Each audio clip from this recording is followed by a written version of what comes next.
On peut faire une analyse. Là où il y a l'alternance et où les mandats ne dépassent pas 2, au maximum 50 fois 2, Oui. le pays se développe beaucoup plus vite. Mais si vous tournez avec la même roue et vous atteignez la chambre ailleurs qui pète et le pays, c'est ce qui arrive en ce moment.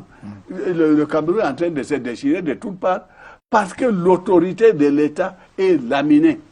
Et elle ne peut pas se rétablir tant que nous ne procédons pas à l'alternance. C'est aux électeurs de comprendre cela et de choisir la voie du développement du Cameroun et non l'argent.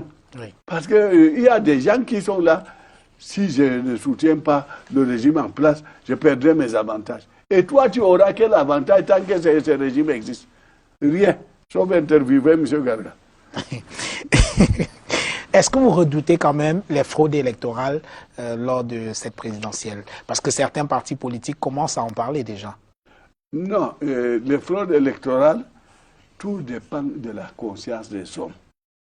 Si Elekam fait correctement son travail, et ce que je voulais, c'est que Elekam s'occupe des élections de A à Z, des inscriptions jusqu'à la proclamation des résultats. Comment voulez-vous qu'un organe procède aux inscriptions des gens et après la fermeture du bureau de vote, on le met de côté. Oui. On remet l'administration préfectorale ancien système. Où est donc la démocratie? Et ensuite, Elekam ne se sent pas responsable des résultats, puisqu'elle ne peut pas jurer qu'il ne s'est pas passé de magouille aux commissions départementales, aux commissions communales de supervision, où se tisse toute la gamme de banditisme électoral. C'est-à-dire, si des Camerounais, je crois qu'il y a quelque chose, je ne vais pas venir à la religion, on dit que l'État est laïque, mais nous manquons de foi. Et je crois que c'est l'une des raisons pour que qui explique que le Cameroun est en train d'aller toujours vers le bas. Parce que nous devons être honnêtes. Laisser les choses aller aux méritants et non détourner aussi bien le voix du peuple. C'est-à-dire violer la volonté du peuple ou bien voler l'argent du peuple. Même le président Biya, il ne veut plus de la présidence. Mais qu'est-ce qu'il fait là? Mais il est contraint et forcé. J'ai suivi à Bangaté, mon grand frère, le sultan, dire de gré ou de force, il sera candidat. Oui, mais il a son libre arbitre. Il a son libre arbitre. Au niveau du droit, oui. Le président, c'est-à-dire le Conseil constitutionnel devait refuser ça. Il dit l'appel du peuple, la dernière fois. Oui. C'est-à-dire qu'il n'en veut pas, c'est le peuple qui l'oblige. Si vous êtes obligé, est-ce que vous allez vous consacrer à 100% à satisfaire le peuple? Vous n'en voulez pas. Et on persiste et on signe. Le président, c'est que les gens ne savent pas. Ce président-là, il peut quitter le pouvoir, je vous jure, ce sera jamais malheureux. Non pas parce qu'il a volé, il n'a pas volé, ou bien à ma connaissance. Oui. Mais des gens comme moi, des gens comme certains de ses collaborateurs, comme certains Camerounais même, qui n'ont même rien à voir avec la fonction publique, on s'occupera de Biya, il ne sera jamais malheureux. Et il faut se rappeler ce que Obama avait dit à Addis Abeba. Oui. Tous les chefs de l'État étaient assis. Obama est venu, un jeune noir beau, qui commande la première puissance mondiale. Oui. Et il dit aux chefs d'État africains, mes chers amis, pourquoi vous vous accrochez au pouvoir? Faites tout pour qu'il y ait alternance dans vos pays. Que les mandats présidentiels ne soient pas excessivement longs. Et après avoir construit, vous serez heureux d'admirer votre œuvre. Moi, c'est à quoi j'aspire. C'est qu'après la fin de mon deuxième mandat, je vais faire le tour du monde. Et dernièrement, il était au Kenya, il est partout. Oui. Et il est consulté par même ses pairs. Le consultent. Il est respecté et respectable. Donc, il faut que les gens comprennent en Afrique que le système de la monarchie absolue a été balayé depuis juillet 1789. Il faut que les Africains comprennent que s'accrocher au pouvoir n'a aucun sens. Parce que la tête, ce que vous avez en tête, ça s'épuise au bout de 8 ans, 10 ans maximum. Le reste, vous êtes là, vous ne faites que le figurant. Ce que vous n'avez pas pu faire en 4 ans. L'autre jour, j'ai dit là où on m'avait invité que la CONAC ne vaut rien. Parce qu'après 11 ans, nous n'arrivons pas à arrêter la corruption. Ça veut dire que nos substances, notre matière grise, ou est incapable, ou elle est épuisée. C'est la même chose pour le pouvoir politique. Démissionner donc. Qui? Vous? Mais moi, je ne suis pas le président de la CONAC. Je n'ai même pas... On va là-bas comme à l'Assemblée nationale. C'est-à-dire? C'est-à-dire, c'est par session. C'est par session. Nous sommes les membres du comité de coordination. Comme l'Assemblée se réunit 2 fois par an, nous nous réunissons 1 fois par mois. Et parfois, on se réunit avec des dossiers très maigres. Et vous avez toujours quelques coca et puis... Non, moi, le président m'a demandé de ne pas démissionner. Oui. Et je lui ai donné ma parole. Le jour où il m'a nommé, on consulte rarement les gens. Moi, il m'avait fait dire par une personne qui m'entend en ce moment, qui lui est très proche, qui lui reste très proche, je ne sais pas pour combien de temps. Et je lui ai dit, dis-lui, je ne veux pas démissionner. Je suis quand même un peu gêné, pardonnez-moi, non, gêné, Gaga Manadi, lorsque vous dites que le président Biya n'en veut plus, après 36 ans du pouvoir, pourtant il reste là. Mais pourquoi il ne renoncerait pas si tant est qu'il ne le veut pas comme vous le prétendez? Bon, monter, moi, qu'est-ce qu'il a fait pour monter qu'il le veut? Il est candidat. Non. Être candidat, Olivier Billet, Garga Manage, tout le monde est candidat. Ça devient un jeu. Mais on a dit contraint et forcé. La contrainte supprime ce qu'on appelle en droit l'élément moral. C'est-à-dire, il est là. Vous voulez dire qu'il serait otage de ces... Il est otage des opportunistes, de ceux qui croient qu'après lui, ils n'auront plus rien. Et qu'ils oublient qu'il y a d'autres qui aimeraient aussi participer à la gestion de ce pays. Ce pays doit être géré par tout le monde et à tous les rôles. Mais à tous les rôles, selon la volonté et les convictions du peuple. Oui. Mais on oblige un monsieur qui a 85 ans. On lui dit, tu es resté. On lui dit, il ne doit pas partir. Parfois, quand il revient à l'avion, là, on fait des observations, regardez, il attrape la rampe. J'entends tout ça. Et je le connais un peu. Je sais que c'est un monsieur qui a le sens de l'honneur. Et on est en train de briser son honneur. À sa place, ils ne vont quand même pas le pendre s'il ne se présente pas. Ouais. Ou bien, s'il démissionne après. Voilà, ce qui signifie qu'il a son libre arbitre. Il peut préparer sa succession et rester tranquille. Le président Aïjo, qui a confondu le code du travail avec la fonction présidentielle, approchant de 60 ans, c'est-à-dire la durée pour être mis à la retraite, il a cru qu'il rêvait du code du travail et il a démissionné, il est parti.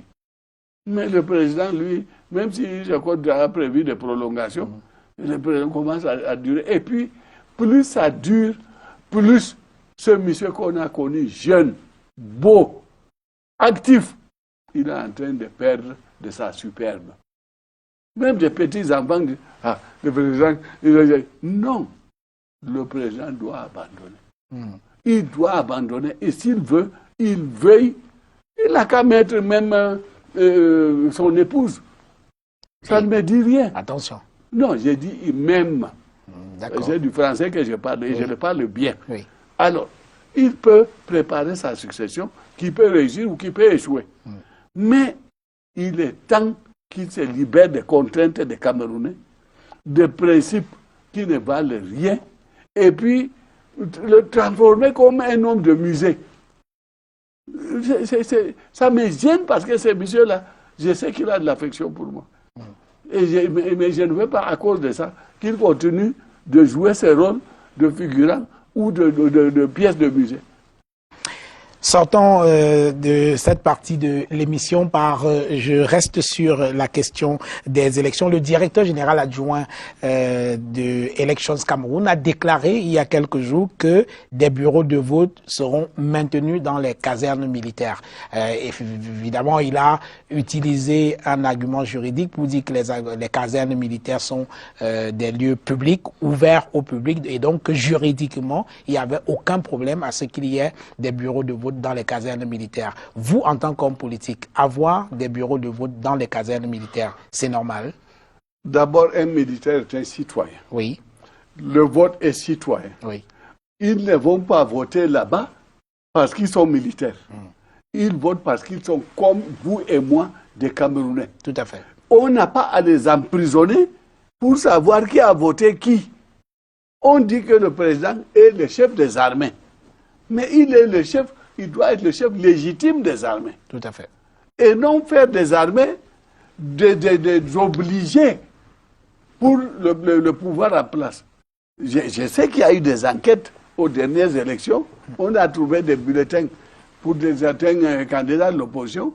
On a ouvert des enquêtes pour retrouver quel soldat, quel militaire a osé voter pour l'opposition. Voter des gens qui ne sont pas du pouvoir.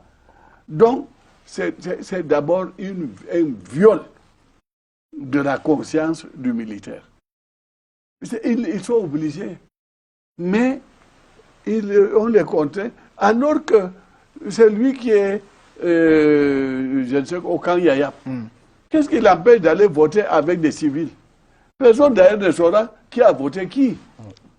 Et s'il est fidèle au régime, où qu'il se trouve, il votera pour ce régime. Et s'il ne l'est pas, il peut même se faire malade, ou même froisser, ou mettre deux bulletins dans la même enveloppe. En clair, mais personne ne le saura, puisque c'est les militaires eux-mêmes qui gardent encore le bureau de vote des casernes. Depuis 1992, nous crions, et le premier à soulever, c'était Fouroundi. Oui. Mais ça sourd d'oreille. Et puis, quand on arrive à ce stade, c'est comme si on est à court de voix et qu'on dise, ramassons un peu de voix militaire, là, on va peut-être arriver à compléter. Non, c'est ridicule. C'est consigner des êtres humains qui sont des Camerounais comme nous, qui ont les mêmes droits que nous, de les consigner à forcer moralement leur physique pour qu'ils ne votent que dans un sens. C'est une aberration. Et moi, si j'étais militaire, je ne voterais pas. On en reste là. Je vous propose, mesdames, messieurs, de prendre une petite pause. C'est 15 secondes, c'est pas long. Et nous revenons pour la dernière partie de cette émission avec notre invité, Gaga Aman Adi, candidat pour la 3e fois à l'élection présidentielle au Cameroun.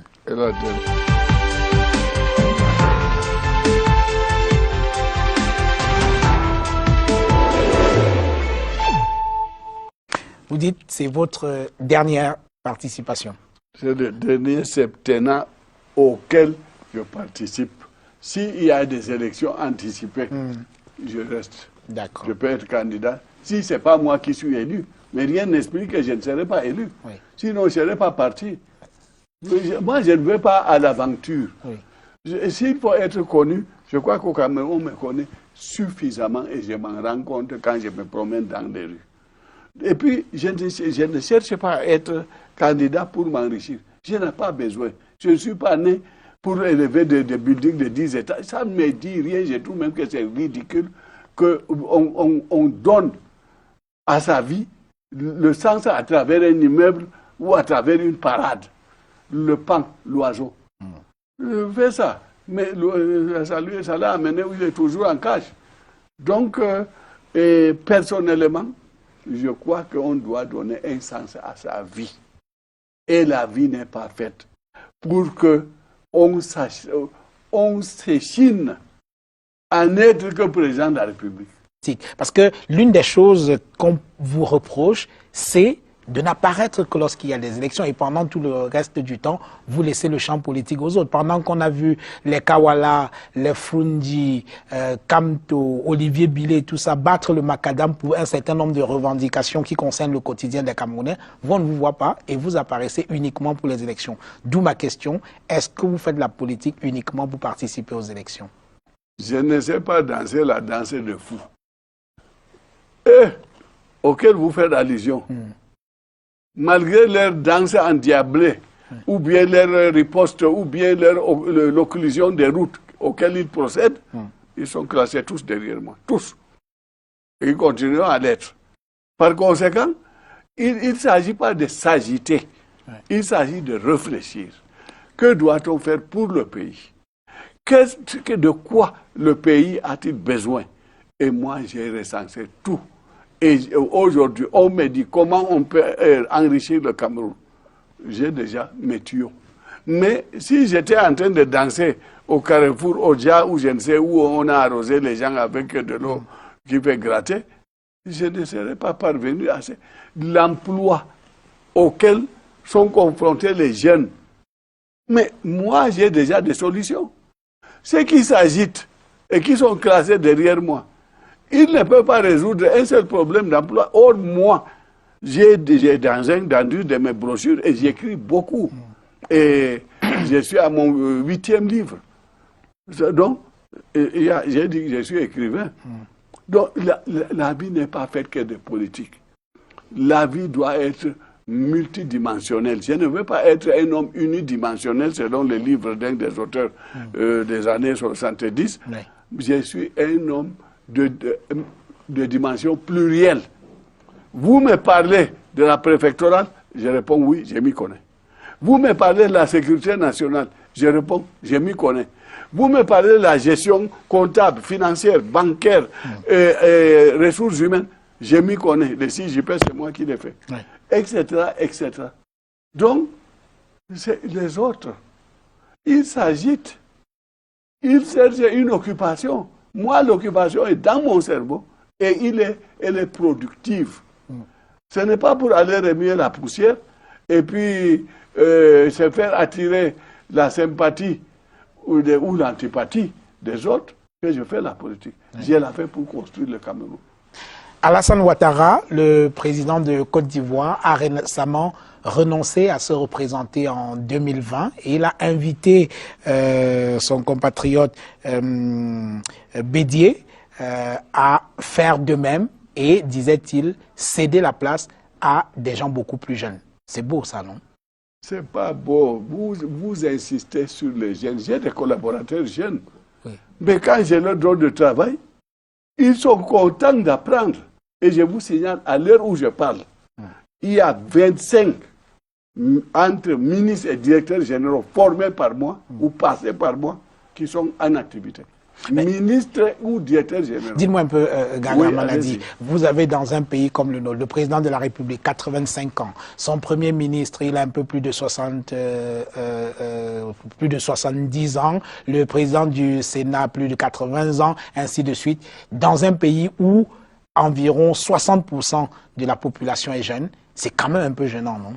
Mais non, dans ce cas, c'est vous les jeunes qui n'êtes pas sérieux. Qui les a votés? Puisque la population jeune est majoritaire et qui se retrouve avec une majorité après l'élection.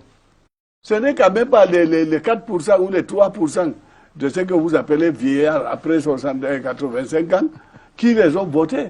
C'est les jeunes qui les ont votés. Et puis, après tout, votre papa, il est plus âgé que vous. Mais vous n'allez pas le tuer parce que vous êtes jeune et qu'il est fatigué. Non. C'est l'intelligence qui compte. Ce n'est pas l'âge. Sinon, allez à la maternité, prenez le bébé si c'est proportionnel à l'âge. Est-ce que vous avez quand même remarqué que vos égaux, par exemple, John Frundi, il a renoncé, il n'a pas attendu Ouattara pour le faire, il a cédé la place à Joshua aussi. Il ne reste plus que Bia, Ndamjoya et vous-même qui continuez de vous accrocher. À quand la retraite? D'abord, je ne sais pas dans quelles conditions Frundi a lâché le parti. J'ai été le directeur de campagne de Frundi en 92. Oui. Et nous étions élus. C'est ce qu'on appelle stolen victory. Tout à fait. Victoire volée. Oui. Nous avions gagné. En 92, oui. 92. Et on dit qu'il a lâché. Je sais qu'il était, s'il fallait même lâcher, le cacique du USF, ça s'appelle Mbandam. Ce n'est pas Joshua aussi. Il est venu, je ne sais d'où, on m'a dit qu'il est suisse. Bon, d'autres disent qu'il a double nationalité. Le troisième dit qu'il travaillait à Suisse et il a le jet service qu'il loue les Camerounais en Suisse. Chacun dit ce qu'il veut. Et pourquoi Froundi a lâché le parti? Pourquoi? Lui et Joshua, ils savent. Mais je suis sûr, Froundi c'est un ami, on cause. Mais c'est un domaine où il ne va pas me dire la vérité. Mais ce n'est pas un lâchage gratuit. Vous voulez dire qu'il a lâché à contre-cœur? Ce n'est pas à contre-cœur, en tout cas c'est négocié. Oui. Sinon c'est Mbandam qui devait le remplacer. Il n'y a pas un SDF qui a construit le parti, plus que Mbandam. Mais Joshua, il est venu avant-hier. Il est venu avant-hier, mais j'ai appris qu'il est milliardaire. Bon, d'où il est assis, je vais... Ne parlons pas de lui, puisqu'il n'est pas là. Alors, en ce moment, il y a... Oui. Paul Biya aussi n'est pas là, oui. Mais on parlait de lui. En ce moment, il y a une idée qui fait beaucoup de bruit dans l'opinion à propos de la présidentielle du 7 octobre prochain. C'est l'idée d'une coalition des forces de l'opposition pour faire face au président Biya. Alors, est-ce que c'est une idée à laquelle vous êtes ouvert? Mes chers amis, je crois que les Camerounais, ils sont toujours en retard sur tous les événements. Prenez ainsi pourrait devenir notre pays. Oui. Et vous trouvez la forme de l'État. C'est ce que les anglophones demandent. Oui. Depuis 2004, moi j'ai des solutions dans ainsi pourrait devenir notre pays. On va en parler. Je sais que vous êtes pour la décentralisation avec, en réduisant le nombre de régions. Décentralisation politique et non administrative. Tout à fait. On va en parler. Parce qu'il y a une partie... Oui. Je réponds à votre question. Allez-y, Président. Donc, vous dites que... quelle était même la question? Oui, c'est-à-dire l'idée d'une coalition de l'opposition. L'idée d'une coalition. Oui. Vous prenez ainsi pourrait devenir notre pays. Moi, j'ai choisi un système uninominal à la présidentielle à 2 tours. Oui. Dès que vous adoptez ce système, au deuxième tour, si au premier tour, personne n'arrive à réunir la majorité absolue, plus une voix, vous passez obligatoirement au deuxième tour, quitte à ce que chacune des parties prenantes se mette derrière l'un des 2 premiers. Vous auriez fait ça, vous n'auriez pas besoin de la recherche du candidat unique. Et en l'absence justement d'une élection à 2 tours, est-ce que l'idée d'une candidature unique de l'opposition ou alors d'une coalition de certaines forces de l'opposition vous séduit? Non, d'abord, c'est une idée à laquelle je n'arrive pas à m'adapter. Oui. On vous dit, faisons tout pour avoir une élection à 2 tours. Et forcément, il y aura un de l'opposition qui serait au deuxième tour. Si il n'y a personne qui gagne la majorité absolue. Ils n'ont pas voulu. Et quand tout a démarré, ils s'agitent à Douala en disant il faut qu'on s'entende. Mais je suis d'accord, il faut s'entendre. Mais qui va s'entendre avec qui? Ceux-là qui ont refusé les 2 tours, c'est ceux-là que vous voulez qu'ils attendent aujourd'hui. On se connaît dans ce pays. Et d'ailleurs, j'ai suivi ce que Elim Bilobe disait l'autre jour. Il est allé même me voir. J'ai dit, mon cher ami, s'il y a un qui sait faire les statistiques électorales au Cameroun, tu es parmi les premiers. Mais vérifie toi-même la possibilité et qu'est-ce qu'il faut recommander pour que l'opposition s'unisse. Et puis, l'opposition, si elle devait s'unir, on devait veiller à ce qu'il y ait un pays où il n'y a que 2 partis. En Grande-Bretagne, aux États-Unis, ce problème ne se pose pas. Parce que la formation même du système politique oblige à qu'il n'y ait que 2 partis. Oui. Ici, non seulement le parti, c'est comme le marché du Fundi. Chacun peut créer un parti, mais encore, ici, les gens veulent la majorité relative. Tu peux avoir 12% et être président de la République. Oui. Or, pour être président, pour être vraiment gérer le pays comme il se doit, il faut avoir une majorité derrière soi. Oui. Or, ce n'est pas le cas au Cameroun. En 92, Oui. même malgré l'inversion des résultats, mais c'était à 39% que le président était devenu président. Tout à fait. Donc, 39 par rapport à 51 ou à 50 plus une voix, vous voyez que la majorité est de l'autre côté. Donc pour vous là, il se pose un problème de légitimité. La fonction présidentielle est en train de se dégrader à tel point que n'importe quel bouilloule croit qu'elle peut être président de la République. Vous êtes 8. Cabral Libye, que vous connaissez très bien, a proposé, il était assis exactement là où vous êtes aujourd'hui, il a proposé l'idée, une idée qui vient de lui, hein, que les 8 candidats se retrouvent et choisissent parmi eux celui qui pourrait les représenter face au candidat Biya. Pourquoi doivent-ils se réunir? Cabral Libye, c'est un jeune que j'admire, non pas pour la politique, en politique, nous ne voyons que dalle. Hein? Mais c'est un gars brillant et il me rend souvent visite. Et on se connaît, je ne dis pas de nos causeries, mais qu'il rejoigne pour montrer sa bonne volonté, qu'il choisisse le président bien, le Gargag, qu'il vienne d'abord pour montrer sa bonne volonté, peut-être les autres suivront. Mais dire il faut que l'opposition s'unisse. Il faut que l'opposition s'unisse. C'est facile à dire. Le tout n'est pas de le dire, mais de le réussir. Et qu'est-ce qui empêche? Mais c'est le moi. Oui. Le moi. Les égos. L'ego, pas les égos. Oui. L'ego. Oui. C'est ça qui est à la base de ça. Et il y en a qui sont là, non pas pour devenir président, mais pour qu'on sache qu'ils existent. Vous demandez à quelqu'un, quel est le haut du bilan? Comment analysez-vous? Il ne connaît pas. Comment est la rémunération de fonctionnaires? Comment se passe-t-elle? Il ne connaît pas. Le budget d'investissement, c'est quoi? Il ne connaît pas. Et avec ça, vous dites qu'il va devenir président de la République. Quelle République? Donc, quand il y a des gens comme ça, tu discutes avec eux pour obtenir quoi? Il ne faut pas que, parce qu'on veut absolument se regrouper, même s'il faut se regrouper pour aller échouer, tu prends du n'importe quoi.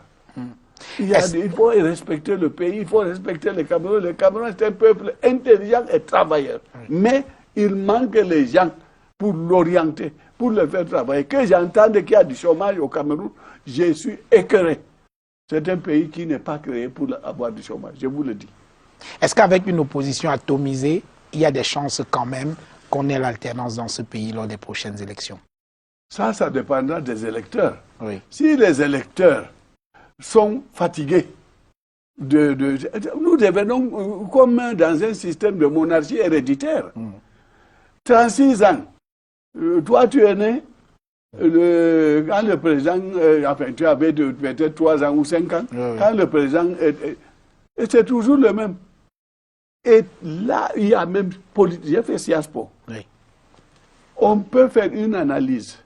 Là où il y a l'alternance et où les mandats ne dépassent pas 2, au maximum 50 fois 2, oui, le pays se développe beaucoup plus vite. Mais si vous tournez avec la même roue et vous atteignez la chambre ailleurs qui pète et le pays... C'est ce qui arrive en ce moment. Le Cameroun est en train de se déchirer de toutes parts parce que l'autorité de l'État est laminée.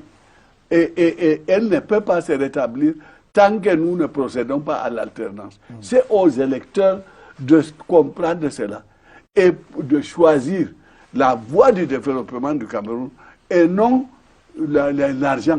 Oui.